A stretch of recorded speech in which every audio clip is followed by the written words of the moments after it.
নৃসিংহদেব তার কোলের উপর অসুর হিরণ্যকশিপুর বক্ষ বিদর্ণ করে তার নাড়ি ভুঁড়ি বের করে সারা বেদির উপর ছড়িয়েছেন। আমরা শুনছি মায়াপুরে নৃসিংহদেবের আগমন। দ্বিতীয় পর্ব শুরু করার পূর্বে প্রথম পর্বে যা শুনেছিলাম তার সংক্ষিপ্ত এইরূপ: ৩৫ জন ডাকাতের আক্রমণ, রাধারানীর চুরি যাওয়া। এই কারণেই নৃসিংহদেবকে প্রতিষ্ঠা করার সিদ্ধান্ত। তাতে রাধাপত দাস ১,৩০,০০০ টাকা অনুদান দিয়েছিলেন। এই পর্যন্ত শুনেছিলাম। এখন বিগ্রহের জন্য আত্মতত্ত্ব প্রভু দক্ষিণ ভারত গিয়ে এক ভাস্করের সঙ্গে যোগাযোগ হলো, যিনি মন্দিরের ভাস্কর ও বাস্তুকারও। খুব ভালোভাবেই কথা চলছিল, কিন্তু যেই উগ্র নৃসিংহদেবের খোদাইয়ের কথা এলো, সম্পূর্ণ কথা বন্ধ করে প্রত্যাখ্যান করলেন। এরপর অনেকের কাছে গিয়ে উত্তর একটাই এলো, না। এইভাবে ৬ মাস কেটে গেল। এদিকে রাধাপদ দাস বিগ্রহ প্রতিষ্ঠা দেখার জন্য খুবই উদ্গ্রীব। তিনি সব কিছু শুনে আবার প্রথম ব্যক্তির নিকট পুনরায় আবেদন নিয়ে যাওয়ার কথা বললেন। সেই অনুসারে ভাস্করের কাছে গিয়ে এইবার একটু সদয় বলে মনে হলো। তিনি শিল্প, শাস্ত্র, মন্দির, বিভিন্ন বিগ্রহ সম্বন্ধে বর্ণনা করতে করতে নৃসিংহদেবের বর্ণনার কয়েকটি শ্লোক বেশ জোরে জোরে পাঠ করছিলেন, যার অর্থ তার অগ্নিশিখার মতো কেশর, অনুসন্ধানী দৃষ্টি, হাঁটু ভাঁজ করা, একটি পা সামনের দিকে বাড়িয়ে স্তম্ভ থেকে ঝাঁপ দিতে প্রস্তুত। আমরা তো এটাই চাইছিলাম। শাস্ত্রীয় বর্ণনা অনুসারে বিগ্রহ খোদাইয়ে সহায়ক একখানি ছবি ১ সপ্তাহ ধরে আঁকলেন, কিন্তু পরিশেষে বললেন তিনি নিজেই বিগ্রহ খোদাই করবেন না। তাই শুধু ছবি নিয়ে মায়াপুর ফিরতে হলো। মায়াপুর কর্তৃপক্ষের সবাই ছবিখানি দেখে খুব খুশি হলেন। প্রত্যেকেই চাইলেন ওই ভাস্করই যেন ওই বিগ্রহ তৈরি করেন। পুনরায় রাজি করানোর জন্য আমাদের আবার দক্ষিণে যেতে হলো। তবে এবার বড় উদ্বেগের সহিত নৃসিংহদেবের কৃপা আশীর্বাদ প্রার্থনা করতে করতে ভাস্করের বাড়িতে সোজা গিয়ে উপস্থিত হলাম। ২-১ কথা বলতে না বলতেই উনি বললেন তিনিই শিববিগ্রহ খোদাই করবেন। আমরা শুনে খুব আনন্দিত হয়ে জিজ্ঞাসা করেই বসলাম, কিভাবে এই সিদ্ধান্তে উপনীত হলেন? উত্তরে তিনি যা শোনালেন তা এক মজার ব্যাপার। এই ভাস্কর আমাদের অনুরোধ নিয়ে তাঁর গুরুদেব কাঞ্চিপুরমের শঙ্করাচার্যের নিকট গিয়েছিলেন। তার গুরুদেব সঙ্গে সঙ্গে উত্তর দেন, করবে না, তোমার বংশ নাশ হবে।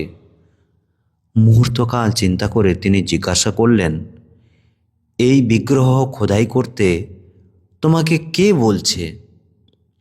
যখন তিনি শুনলেন যে নবদ্বীপ থেকে হরে কৃষ্ণ ভক্তরা চাইছেন, তিনি খুব চিন্তিত হয়ে পড়লেন। ওরা উগ্র নৃসিংহ চাইছে। উগ্র নৃসিংহ খোদাই করা আর তা প্রতিষ্ঠা করার জটিলতা সম্বন্ধে কি ওদের কোনো ধারণা আছে? ৩,০০০ বছর পূর্বে খুবই উন্নত ভাস্করেরা কেবল এইরূপ বিগ্রহ বানাতেন। মহীশূরে যেতে এক জায়গায় এক ভয়ঙ্কর উগ্র নৃসিংহ প্রতিষ্ঠিত ছিলেন। নৃসিংহদেব তার কোলের উপর অসুর হিরণ্যকশিপুর বক্ষ বিদর্ণ করে তার নাড়ি ভুঁড়ি বের করে সারা বেদির উপর ছড়িয়েছেন। ওখানকার অর্চন ছিল খুব উচ্চমানের। ওখানে প্রতিদিন হাতি সহযোগে শোভাযাত্রা করে উৎসব হতো। কালক্রমে অর্চনে ভাটা পড়ে। বর্তমানে ওই স্থান যেন একটি ভুতুড়ে শহর।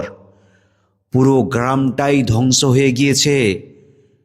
কেউ ওখানে শান্তিতে থাকতে পারে না। ওরাও কি ওদের ওখানে তেমনটি চাইছে? ভাস্কর বললেন, ওরা একেবারে নাছোড়বান্দা। প্রতিনিয়ত ওরা আমার নিকট বিগ্রহ সম্বন্ধে কথা বলতে আসছে। মনে হয় ওদের ডাকাত নিয়ে কিছু সমস্যা হচ্ছে। বিগ্রহের একটি ছবি তার গুরুদেবের হাতে দিয়ে তিনি বললেন, ওরা এই বিগ্রহ চাইছে। তার গুরুদেব ছবিটি নিয়ে খুব ভালোভাবে দেখলেন। তিনি বললেন, ও, এ তো উগ্র শ্রেণীর, কিন্তু এই বিশেষ ভাবের বিগ্রহকে বলা হয় স্থাণু নৃসিংহ। এই পৃথিবীর কোথাও উনি নেই। এমনকি স্বর্গের দেবতারাও এই রূপের আরাধনা করেন না। হ্যাঁ, এই বিগ্রহ উগ্র শ্রেণীর। উগ্র মানে ভয়ঙ্কর, ভীষণ ক্রুদ্ধ। এই শ্রেণীতে 9 প্রকার রূপ রয়েছে। এরা সকলেই ভয়ঙ্কর। এরা যেটা চাইছে স্থাণু নৃসিংহ। স্তম্ভ থেকে বেরোচ্ছেন। না না, এ বিগ্রহ খোদাই করো না। তোমার জন্য তা মঙ্গলজনক হবে না। এ সম্বন্ধে আমি পরে তোমার সঙ্গে কথা বলবো। কয়েকদিন পর ওই ভাস্কর একটি স্বপ্ন দেখেন। স্বপ্নে তার গুরুদেব এসে তাকে বললেন, ওদের জন্য তুমি স্থাণু নৃসিংহ খোদাই করতে পারো। পরের দিন তিনি কাঞ্চীপুরম থেকে লোকমারফত প্রেরিত একখানি পত্র পান। ওই পত্রখানি শঙ্করাচার্য প্রেরিত। তাতে তিনি মন্দির সংস্কার সংক্রান্ত কিছু উপদেশ প্রদান করেছেন। তাতে লেখা ছিল, ইস্কনের জন্য তুমি স্থাণু নৃসিংহ খোদাই করতে পারো। ভাস্কর আমাকে ওই পত্রখানি দেখিয়ে বললেন, আমার গুরুদেব আমাকে আশীর্বাদ করেছেন, আপনাদের বিগ্রহ আমি বানিয়ে দেব। আমরা আনন্দে বিহ্বল হয়ে উঠি। সঙ্গে সঙ্গে ওনাকে কিছু অগ্রিম টাকা দেয়া হলো। আর জিজ্ঞাসা করলাম, বিগ্রহ খোদাই করতে কত সময় লাগবে? তিনি বললেন, 6 মাসের মধ্যে প্রতিষ্ঠার জন্য বিগ্রহ তৈরি হয়ে যাবে। এই শুনে আমরা আনন্দে মায়াপুরে ফিরে আসলাম। কিন্তু এখানেই শেষ নয়। পরবর্তী অংশ এরপরে আমরা খুব শীঘ্র নিয়ে আসছি।